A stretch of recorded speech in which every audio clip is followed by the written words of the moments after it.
Welcome to 13.4 curved lenses. This is the B part. This is kind of a continuation as we think about the difference between mirrors and lenses. In the case of lenses, though, light doesn't reflect off, it passes through. Okay, and so with the magnification, M is still magnification. In fact, all these variables mean the exact same thing. F is the focal length, but there's a slight difference here with lenses is that you've actually got two focal lengths, each equidistant from the center, and that's just because there's two sides as the light passes through. HI and HO still stands for the height, but HI is for the image and HO is for the object. DI and DO is the distance, I for the image, and O for the object. There are three rays that we're going to be dealing with each time we're going through for each of the ray diagrams. And this actually is a little bit further down, the three rays that we will use.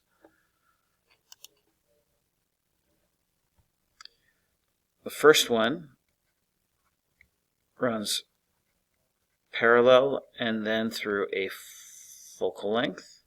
The second one runs through a focal length and then parallel. And the third one runs straight through the center.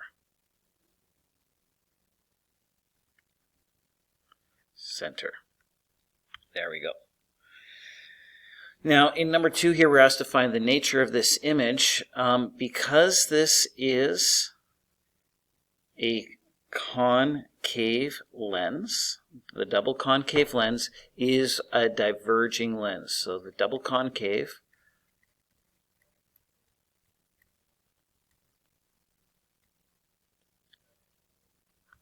is diverging, meaning the light rays as they go through are going to be spreading out. So when we draw our first one, which runs from the parallel and then to the focal length, we come to here, and then the light rays actually diverging, and so we extend it from here, but it's actually going up like this. Now, ideally, a ruler would be used with this. We're not using a ruler, but you kind of get the idea here. The second one that we're going to use here runs straight through the center, like this. And what we notice here is that we've got an image that looks like this. It is a reduced image. It is upright. And this is a virtual image. Virtual meaning, can we actually put a screen on this? Well, this image, if we put a screen there, light would not actually be passing through the lens, and therefore it's virtual. I'm hoping that makes sense, right? Because a virtual image is one that cannot be projected onto a screen. It can be seen, it is visual, but it's simply not. You can't then put it on a screen and have somebody see it off of the screen. Right?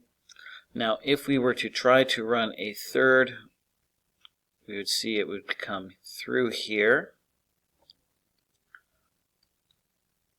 It would kind of be coming along like this through the focal length and then have to diverge out, and so this becomes a pretty awkward within there. The other way we could look at it would be is if it ran straight to the focal length, and then parallel, it would come across like this. Let me do that actually in a different color here, just so you can see where that third image, right? So if we ran straight to the focal length, kind of come here, and then need to spread out, come across here, you see that all 3 points meet at the same spot. Taking a look at the next example here. Here we've got a double convex lens. So this is convex lens, and therefore it is converging, meaning the light's going to come in together as it goes through. This image here, first of all, we're going to go parallel and then to the focus. It will look like that. Second one runs through the focus and then parallel. And already we've got enough that we can see here that this image would come along like this, but the third one runs straight through center, would kind of come something like this, and all three would meet up around the same point. Again, we really should be using a ruler with that. I'm kind of freehanding it here, but you get the idea. In this case here, this is an inverted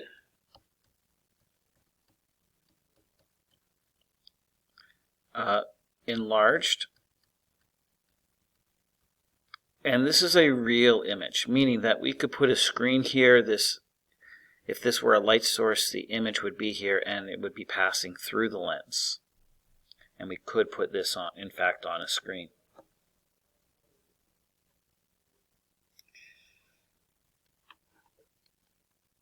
Okay, so a few rules here.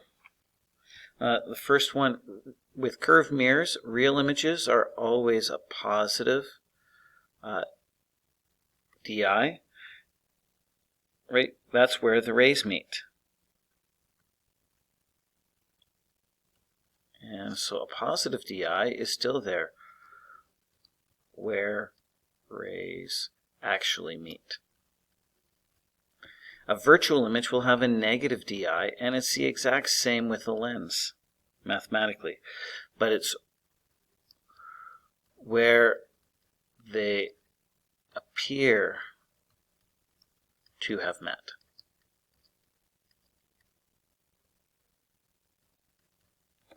Okay, the focal length, positive, right? We're using where rays meet. Now that positive focal length is going to always be used whenever we have something that is converging. And in the case of a lens, it's also the same. Positive focal length is when it's converging. Right? It's the same. The difference is that in a mirror, converging will be concave, where it'll be convex with the lens. Negative focal length is going to be diverging, and same thing here. Negative focal length indicates a diverging lens as well. Again, diverging lens, this is convex, this one is concave, right? So the concave, convex terms are opposite of each other, but the idea of converging, diverging is the same. So HI, if HI is positive, it's going to be upright. Same for the lens. If HI is negative, it's going to be inverted. Same with the lens. Right? So DI positive again means upright. DO actually I should say DO positive upright, DO negative, that would be inverted or upside down. The things that are always a small erect vert, this is when you have a diverging mirror, and it's the same here. If it's a diverging mirror, it's always going to be smaller, erect, and a virtual image. The difference is that this is a convex mirror, and this is a concave lens. Notice the only difference really is in that term concave and convex. If you stick with the idea of converging and diverging and know which mirror or lens does which, you're going to be fine. And any two of the three diagrams, notice they're the same, right? We can run parallel and through the focus. We can run through the focus and then parallel. Or we can run straight through the center. Okay, any two of these will work, keeping in mind what happens when it converges or diverges. So again, the major difference between mirrors and lenses is converging for mirrors and lenses, diverging between mirrors and lenses, converging. So a converging mirror is going to be concave in shape, where a lens will be convex in style, where this one is convex and this is concave. And so again, I encourage you to think of it in terms of converging, diverging, rather than concave and convex. So let's take a look at a couple of mathematical examples.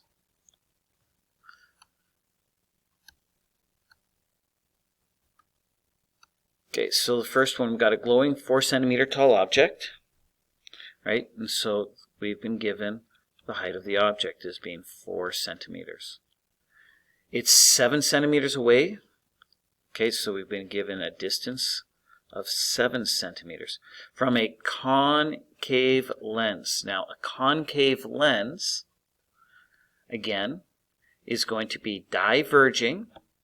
So we should write that down. This is diverging, which means that the focal length should be negative. A virtual image is 3 centimeters tall. So we've been given the height of the image, and we're told that it is 3 centimeters tall. But because it's a concave lens, it's diverging. We know it's going to be upright, because diverging lenses and mirrors always produce a smaller upright image. Okay, and so that is a key point to remember. So we're expecting a negative focal length, again, because it's diverging, and so we will use HI over HO is equal to negative DI over DO. First of all, because we're trying to find out what DI is. So if we isolate that DI, it's going to be multiply both sides by DO. Will get us DI. So we've got 3 times 7 over 4 negative equals DI, or a negative 5.25 centimeters equals DI. Now we can get to the second formula for mirrors and lenses, which is that 1 over F is equal to 1 over DO plus 1 over DI. So we're looking again still for that focal length, where DI is negative 5.25. We're going to add to that 1 over 7. So solving 1 over F gets you negative 0.0476. And so now we're really going to be inverting everything. And when you invert this, you actually wind up with a negative 21 centimeters. And we were expecting a negative focal length. We got a negative focal length, so it's all good.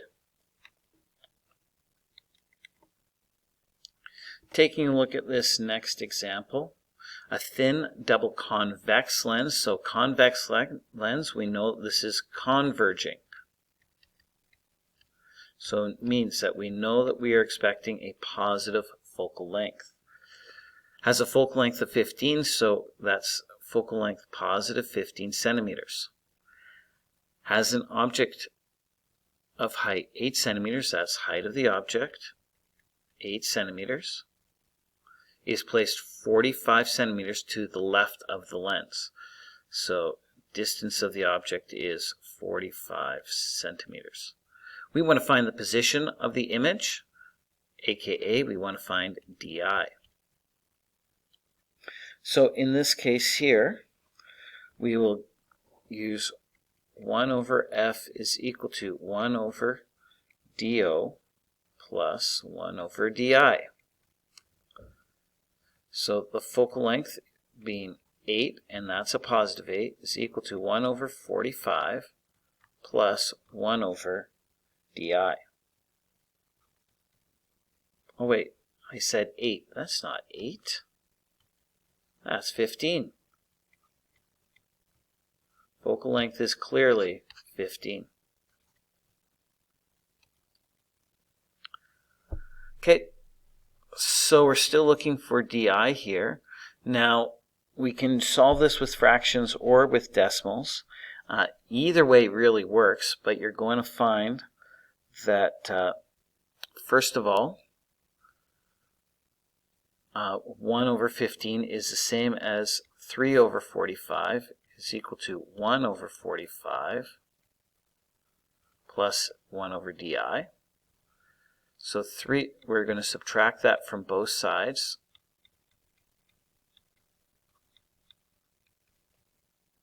So simplifies to 2 over 45 is equal to 1 over DI. So DI is going to be 45 over 2. That's the same as 22.5 centimeters. Now, this is a positive value, which means we're also generating a real image. The size means that we're looking for HI. If we're trying to find the size, HI, well, we'll use HI over HO is equal to negative DI over DO. So HI is equal to negative DI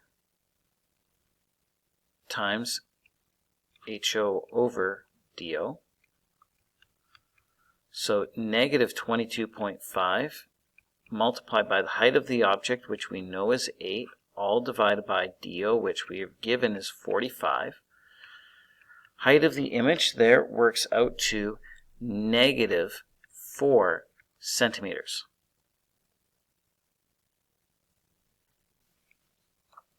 Right, and so this is an upside down or an inverted image. And because the original height was 8 and this is now 4, we can see that it is reduced. It is smaller in size. So we've got a real inverted reduced image where it is 22.5 centimeters to the right of the lens and will be inverted, upside down, 4 centimeters in height. Now, briefly describe what would happen if the top half of the lens were blocked. Well, taking a look just kind of at the diagram, we've got all of this here, image. Well, we've got the image coming through here and this light is blocked. Coming through here, this is blocked. We do have some light coming here, however, all this here we're not going to be able to see. Now, we might be able to see, like, let's say the top half. You could kind of make an argument for that we could see the top half of that image, but not the bottom half. Right, so see top half only. Diagram could be helpful in understanding that. Okay, if you've got any questions, let me know. Thanks for watching.